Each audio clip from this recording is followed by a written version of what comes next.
ኑሮ እንዴት ይዞሃል? እንዴ ኮተታ ማረል ይላል የሙሉ አመት ያረጋዋል ሳሚ ሊሊ ይችላል። ለመጨረሻ ጊዜ ኳስ መቼ ነው የተጫወትኩት? ጓሮ ለጓሮ ሄጃለሁ፣ ወንዝ ለወንዝ ሄጃለሁ። እንዲህ ተደርገህ ትታወቃለህ። ጫማ ቁጥር ስንት ነው ቸሬ? ስፔር ፓርት ሰራ ነበር። የባንክ አካውንት የከፈተልኝ እሱ ነው። አሁንም በታክሲ ነው የምሄደው። ስለዚህ ሌላ ገንዘብ የሚያስገኝ ነገር ታውቃለህ ማለት ነው። አንዱ አለ ጨርቅ ሱሪ፣ አንዱ አለ ጅንስ ሱሪ ማለት ነው። በኪያ ፊልም አሁን ምንም ጥቅም አላገኝም። እኔም ጎበዝ ስለሆንኩ ነው። እሺ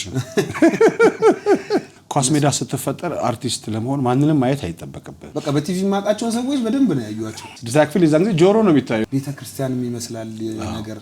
ሰው ወላቃ ነው ይላል። 3 ጥርስ ነው የወለቀው። እኛ ሰፈር በቃ ኳስ ሁሉም በቃ ግድ መቀጣቀጥ ነው ኳስ። አንቺ ገደቢስ ነምጭ ሆነ ስልክም ይዘጋል፣ ይቆልፍ ነበር። እኛ ቤት ስልክ እሱ አልነበረም። ጣራው የት ጋር የሚስማር እንደተመታ ያውቃል ይሄ ማለት ነው። ለአርት የሚመቹ ካራክተሮች ነበሩ። ቶሎ እንቅልፍ ይወስደኝ ነበር ቀን ላይ። ማን ጥያቄ ጠየቅ? ሃትሪክ ትሰራለህ? ግጠኛ ሃትሪክ ትሰራለህ?